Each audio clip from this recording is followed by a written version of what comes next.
Okay, guys, in the news, President Barack Obama has won the Nobel Peace Prize,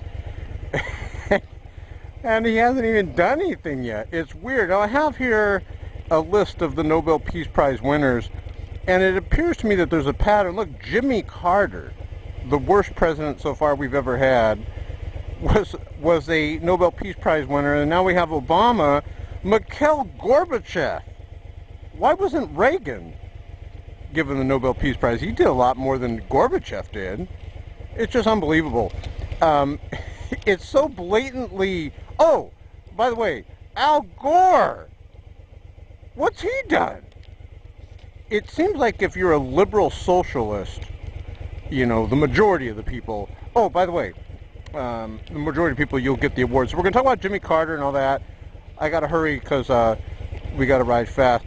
Iran to blow up the heart of Israel if attacked. It says here, Iran will blow up the heart of Israel if the United States Jewish state attacked. And it says Cleric Motaba Dubadubadubba, I don't pronounce the names, who is the supreme leader, Ayatollah Ali Khamenei's representative, said that if Israeli missile lands in Iran, Iranian missiles will hit Israel in retaliation. No, of course, what else is new? And then they said, should a single American or Zionist missile land in our country before the dust settles, Iranian missiles will blow up the heart of Israel. Iran and Israel are arch enemies, and anti-Israeli stance is a trademark for the hardline guard. And Tehran is equipped with missiles which can go over like 1,250 miles. For those of you on the metric system, that is 2,000 kilometers, yes. Okay, let's ride. Now let's talk about Obama getting the Nobel Peace Prize, and he hasn't even done anything yet. Well, I shouldn't say that. Let me tell you what he's done. He's gone to the UN and he has backstabbed Israel, and he says America doesn't support Israel. We don't support the continuing Israeli settlements. So I guess if you backstab Israel, you can, hey, you also could qualify for the Nobel Peace Prize. He has ignored the generals in Afghanistan. They're begging and pleading for 60,000 more troops, and there's troops getting slaughtered, American troops getting slaughtered over there in Afghanistan, and Obama was too busy trying to get us into the Olympics, which he failed with that. So I guess if you ignore your general's advice, and these troops over there in Afghanistan, there are troops, if you're in the U.S., United States troops, they need more help. And Obama's not sending any more troops at the time of this video that I'm making it.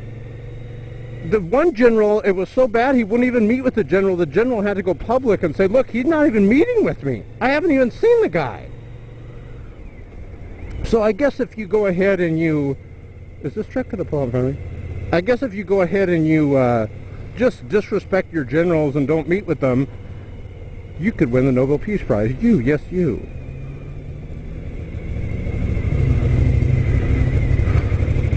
What else? Oh, if you stand up and you say, we're no longer a Christian nation, speaking of America, you, yes, you, could win the Nobel Peace Prize. If you are the #1 most pro-abortion president in world history, you, yes, you, can win the Nobel Peace Prize. Let's talk about other people that won the Nobel Peace Prize. Jimmy Carter, who has definite mental issues. Have you guys ever seen Jimmy Carter's on Jay Leno, and he goes all these places, and he starts talking about like Jewish apartheid. What a nutcase. And then when he was running for president, get this, I want to ask you guys a question. How many times has your parents, when you were a little kiddie, how many times has your parents come into your room and said, what's your biggest fear? Because you know my parents did that all the time. Of course I'm joking. What parent would go into their child's room and say, can I ask you a question? What's your biggest fear? Well, during the debate, that's what Jimmy Carter said. I'll ask my daughter, Amy, what's your biggest fear? What type of sick nutcase asked your child, try to get them all afraid, what's your biggest fear? And she said, nuclear war. What a nut! I could just see his daughter Amy now. Dad, come on, quit bothering me. I don't want to talk about my biggest fears. You're too depressing. That's a cool try.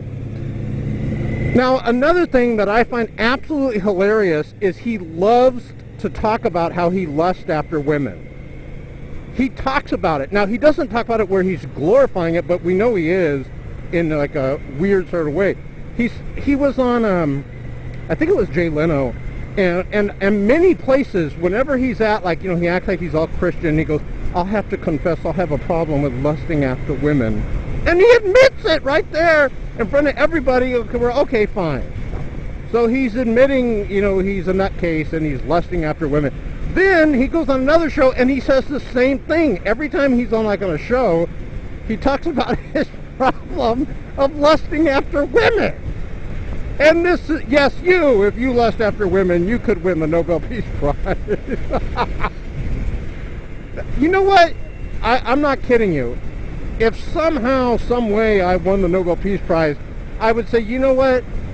Take this Nobel Peace Prize, yes. Because take this Nobel Peace Prize and you can keep it. Because it's not worth the value of a bucket full of spit. S-P-I-T. You know, they give the Nobel Peace Prize to Mikhail Gorbachev when Reagan did it all. And so I'm going down the list of these Nobel Peace Prize people. Al Gore, I guess you have to be a socialist liberal that wants to march us into the New World Order or something for you to get the Nobel Peace Prize. So if you love the New World Order and you want everybody to walk lockstep into the New World Order, you, yes, you, can win the Nobel Peace Prize. Anyways, guys, there's a subscribe button here. If you haven't clicked it, click subscribe. This is a little segment that I do from time to time called In the News, where I do news events while riding the mean, unforgiving, evil, dangerous freeways of the Inland Empire on a motorcycle, depending on which one I have at that time. I'm going through motorcycles like water. I ride so much. Now, I think they gave the Nobel Peace Prize one time to Mother Teresa. Okay, that I could respect. But that was a different time, a different age. Now, it's like, I'm going to tell you right now, my opinion on liberalism is it's very evil. What I've noticed about liberalism, I've never met one liberal, not one, that admits the Bible, 100% of the Bible, is the true Word of God. I haven't met one, not one liberal. And the reason why is liberalism moves away from, let's go over here. Liberalism moves away from the teachings of the Bible and it promotes humanism. Atheistic humanism. Have you guys ever met someone that believes in liberalism that's a Christian? In the words of Reverend Wright, no. You'll never meet a Christian that's a liberal, and when you talk to them, you say, well, do you believe 100% of the Bible is correct? Yes. So you believe in the biblical creation of Genesis, that God created? Well, no, I believe in evolution. Dun dun! This is the problem with liberalism. And why is there a bug on my mirror right here?